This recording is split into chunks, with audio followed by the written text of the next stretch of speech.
Howdy, folks. When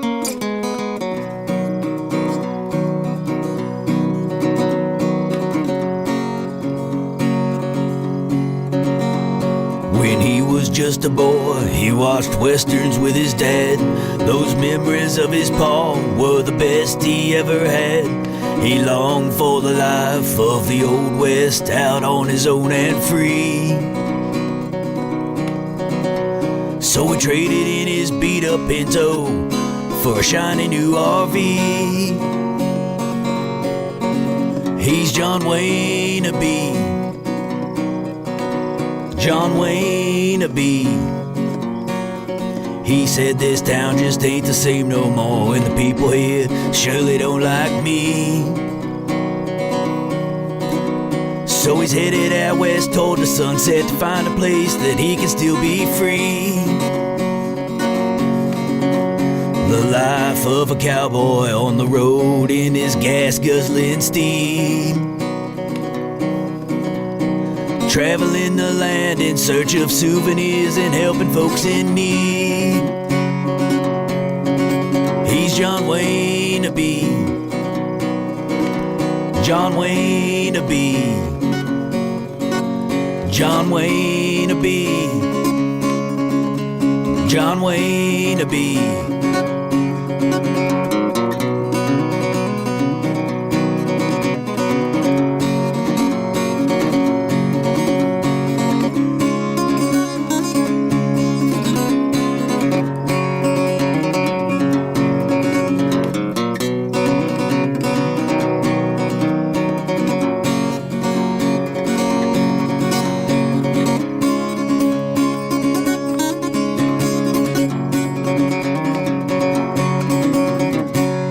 Winnebago Warrior, the tale of John Waynabe.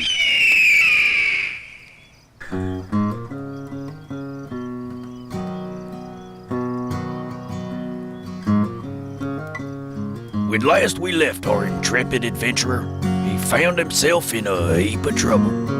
He was shocked by the reality of his current situation. Lizzie had run him off, saying he wasn't welcome anymore.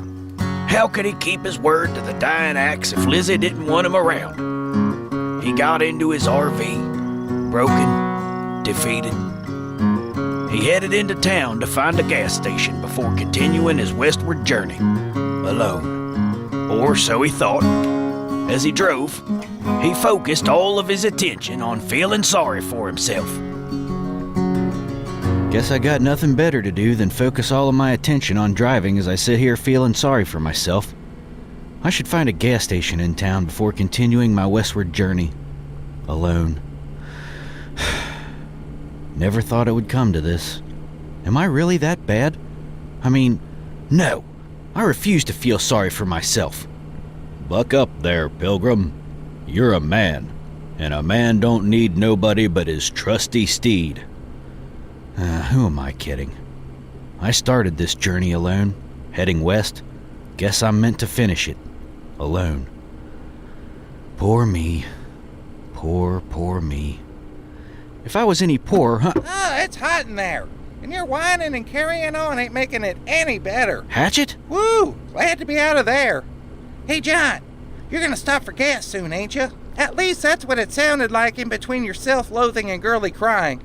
Oh, boo-hoo. My name is John, and people don't like me on account of the fact that I'm a yellow-bellied coward who won't stand up for the people I allegedly care about, or accept that the consequences of my actions are my own undoing. Oh, boo-hoo. So, we stopping soon? I gotta pee. That doesn't sound anything like me. And I ain't yeller. What are you doing here, Hatchet? Now I'm gonna have to turn around and take you back. And there's a bathroom right there. Why don't you just use it? You sure are full of questions all of a sudden. Now you care, huh? Now is the time you decide to start communicating with me as an equal and take an interest in my opinion, is it? A little late for that, John. What are you talking about? I do value your opinion. We're friends, right? Friends is a strong word. I'd call us loosely associated acquaintances, brought together through circumstance at best.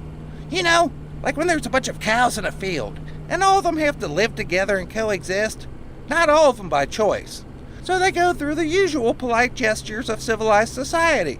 doing their best to tolerate one another. That's what you are, John. A cow I tolerate. Oh, and you never answered my question, Mr. I value your input.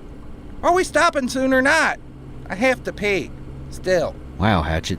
You sure know how to step on a guy when he's down. Just use the bathroom that's right over there.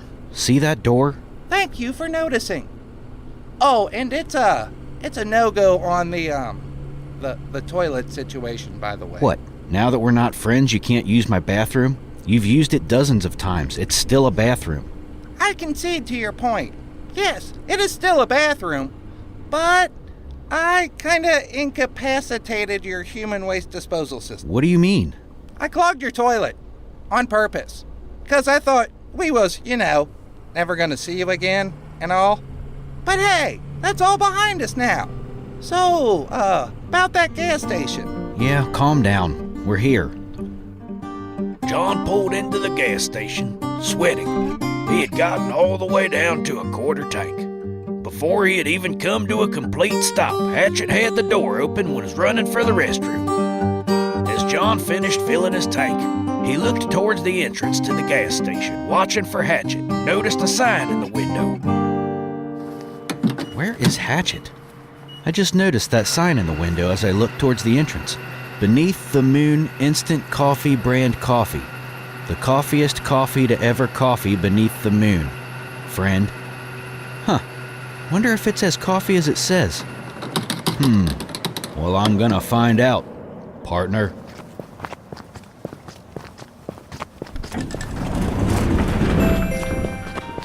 Hello. Welcome to... Hello to you. Coffee? Over there. We have an instant latte machine as well as Oh, thank you. Gasp! So many options. French vanilla? Pumpkin spice? Ugh. Soy wheat grass? What? Mocha? English toffee? Hazelnut? Tofu chunks? What in the world? Who would drink that? Wait. I don't see... Excuse me, sir? You talking to me? Yes. Are you all right? Yeah, I'm alright. Just never had anyone call me sir before. Kinda blowing my mind. I've been called a lot of things standing behind this counter, but never sir. Are you going to rob me? What? No. I was just wondering. I don't see a hazelnut mocha flavor. Are you all out? I'm sorry, we don't carry that. But if you mix the other flavors together and use the fresh creamer station, you can make pretty much any flavor you want. You sure you're not gonna rob me? No. I help folks in need. I'm not the type to put folks in need. Put folks to put... Thank you. That's a great idea. I'll try that. Let's see. There is mocha. Halfway there. Oh, and there's hazelnut. There. Wait. Oh, that's a mocha hazelnut. That's not right. Put the hazelnut in first, then the mocha.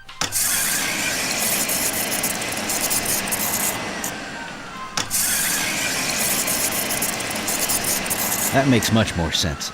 Smells better, too. Now to find Hatchet and get him home. No need to find me. I've been standing here long enough to watch you turn into a mad scientist making coffee. A latte. Latte. Did you really dump out the exact same combination and equal amounts of flavor to instant latte, which you're not going to like, by the way, in favor of doing the same thing only in reverse flavor order? Sometimes, John, you hurt my brain. Come on, my bladder is empty, but my heart is full of yearning for adventure. The only adventure you're going to have is sitting quietly as I drive you home. How much do I owe you, sir? It's on me, sir. Thank you for treating me like a person. Most people don't.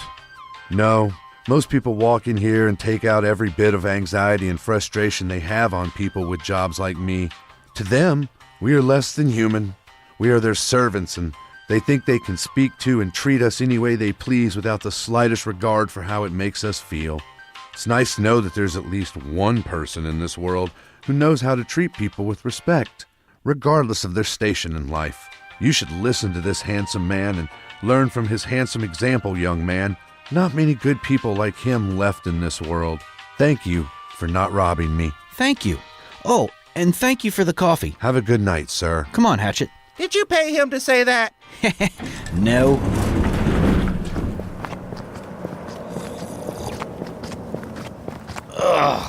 Oh, that's terrible. Ugh, what is that? Why does it feel that way in my mouth? Oh, yuck. Oh, that's the worst thing ever.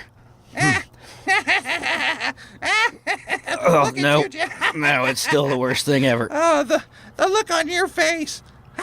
I told you wasn't gonna like it. Try it again. Maybe it's gotten better now that it's had a chance to mix more.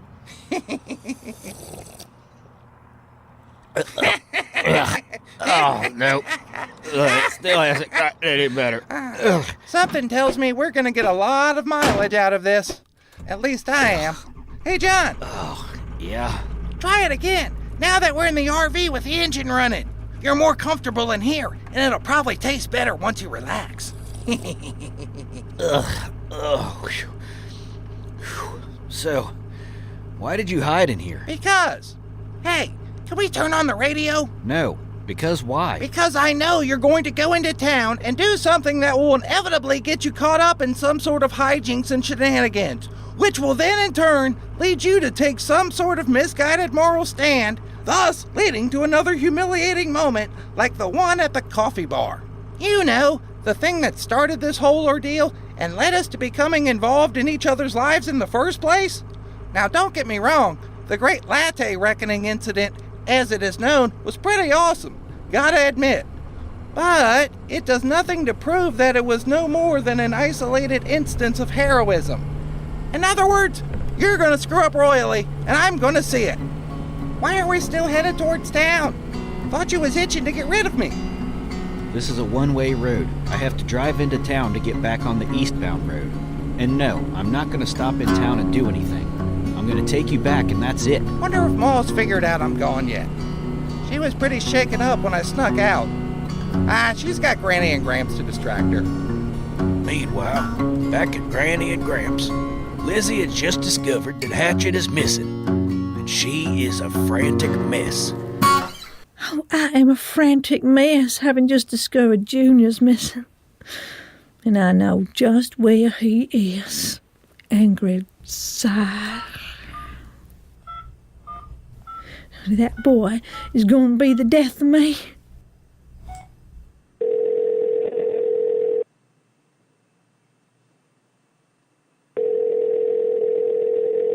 Hi, Ma. Guess where I'm at? Go on. Guess. Bet you can't. Junior, now you put that man on speakerphone right this instant. How did you? That's incredible. Ma, quick. What's tomorrow's lottery numbers? Now, Junior. All right. Somebody wants to speak with you. You're live, Ma. John, you bring my son back to me right now. Hatchet, where are you? I can hear you, but I can't see you. Not now, Gramps. John, you turn around right this instant and bring my boy back to me. How dare you abduct him in an ill-fated effort to prolong our time together? Lizzie, I didn't abduct him. Oh, no. Now there's more voices. No, Ma, you got it all wrong. John didn't abduct me. I abducted myself and stowed away in his RV, only revealing myself because I had to. Ghosts! Pa, you old fool. Get back here. I said, Pa. I'm trying to turn around, Lizzie, but I can't until I get into town. This is all a misunderstanding. We'll be there soon. See that you do. And, Junior, now we're going to have a little talk when you get back. Pa, put that down. Lizzie, is everything all right, dear? No, Granny. I don't believe that anything at all is all right. Hatchet's run off with John. Oh, it's seems even my own Junior would rather spend his time living on the road and traveling, having adventures and helping folks in need along the way than be with his ma. It seems I just can't keep him a coy man. Sorrowful sigh. Oh, hush now, honey. It ain't like that at all. Max, he was a good man till you were raised a good boy. A little brash and kind of smart mouth. Little punk. But a good boy, nonetheless. Well, he's going through a transition phase in his life, just the same as you. He ain't running off, honey. You just don't know what he wants to do. Either way, though, sure seems to like John. Who wouldn't? Enough to sneak off and be with him, you know. I don't know about you, but well, that sure looks like the boy trusts him to me. Maybe you should try to trust him too, dear. Yeah. Don't you fret none. Once the wedding's over and the roads are open back up, you'll see your boy. And John, you should take the time to sit down and, hear 'em both out. You're right. You're right. Things have been moving so fast lately that I just need to sit down and focus, Not only to decide what is best for me, but for everybody. I think, in a lot of ways, I've been blaming John for my loss. Yeah, I've been holding back and not wanting to really let go, to let myself believe that my old life is truly gone and there ain't never gonna be any going back to it. That doesn't mean that I'm ready to just up and forgive John for letting Clinton go free twice, or ignore the fact that he does not see me as an equal. No, what it means is I'm ready to really listen, if he is. Lizzie sat patiently waiting for John and Hatchet to return. Seems she's at least willing to try to talk things through one more time, 'cause that's what you do when you care about someone. You make time, and you use that time to talk to one another, to understand one another. John and Hatchet had been doing some talking of their own as they made their way closer and closer into town. You see, John was wondering how exactly it was that Hatchet had managed to stow away again, and to his dismay, Hatchet was unwilling to answer, saying, "What is life without a little mystery?" Come on, tell me, how exactly did you manage to stow away in my RV? Again. Nope, still ain't saying. Besides, John, what's life without a little mystery? Mysterious? Exactly. Well, there's your answer. Hey, that doesn't... Say, John, how much farther into town? Why isn't your GPS hooked up? To answer your first question, if you look to your right, you'll notice that conveniently informative sign telling us it's 10 miles away and that all roads through town are closed until 4 p.m. due to the Portside MacGuffin wedding. All traffic will be detoured to a rest stop just outside of town until the roads are cleared and officially reopened. Sorry for the inconvenience. We hate inconveniencing folks. Sincerely, the good folks of Hadleyville, Tennessee. P.S. Please enjoy the quaint atmosphere and old world appeal of our simple town, and also enjoy the hospitality of our town's folks who want you to feel welcome and at home here in our little community. Oh, and by the way, we'd appreciate it if and y'all would like our Facebook page and follow us on the Twitter. Thank you kindly. Whew, good thing I'm a fast reader. And to answer your second question, I memorized the route. Well, looks like we're going to be staying in town for a little bit. And thus it begins. I told you, John. I told you. Mischief and moral posturing along with character growth are what we're going to find in town. Ain't no way you are stopping in town without getting yourself involved in the problems of others. thus inevitably leading you to imposing your worldview on the situation itself, which will only cause the situation to become absurd to the point of being utterly ridiculous. And I'm going to be there to see it from the beginning this time. No, we're just gonna stop in town and wait for the roads to reopen. Then I'll get you back to your mall. Unless we come across some folks in need of help. Ugh. But I'm sure this'll be nothing more than a simple, uneventful wait. Ugh. You know, waiting can be a good thing. Waiting builds patience. Patience builds character. Back when I was a kid. As John launched into one of his famous long-winded ramblings, young Hatchet moaned in anticipation of having to listen to yet another When I Was a Kid story, and settled in doing his best to try and not seem completely disinterested in what John was saying. He didn't do a very good job, but John carried on anyway, as they made their way closer and closer to town. What will happen when they get there? Will it be an uneventful wait? Will Hatchet's predictions come to life? What about Lizzie and her plans for the future? Will John finish his disgusting coffee? So many questions. Find out in the next exciting episode of Winnebago Warrior, the tale of John Wainaby.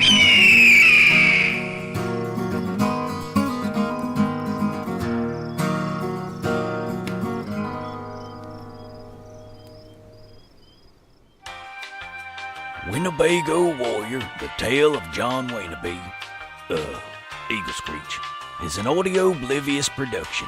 Written by Scott Phillips. Produced by Austin Beach. Directed by... I'm tired of saying their names. They both shared the directing responsibilities equally. With music by Dane Leonardson and Todd Freeze. Additional music at the gas station by Kevin MacLeod at Incomptech.com. Sound effects by Austin Beach and freesound.org. Starring Sarah Golding as Lizzie McCoy and Granny. Scott Phillips as Hatchet McCoy. Boyd Barrett as Gramps. Drew Prophet as the gas station attendant. And Austin Beach as John Wainaby and me, your narrator. And folks, I just wanted to let you all know how much it means to me that you came back for another round of new and exciting tales of Winnebago Warrior. To be honest, I couldn't do this without your listenership and support. I sure do appreciate it. I also hope y'all enjoy hearing me spin my tales as much as I enjoy telling them. It would make me happier than a tick on a basset hound's ear heading to the dog park if I could keep right on spinning them to you till the tale ends. With your help, I can. Just head over to the Facebook and give us a like, and follow us on the Twitter, #EagleScreech. If you like what we do, rate and review us on iTunes. And if y'all really like what we do, you can further support us at patreon.com/AudioBliviousProductions.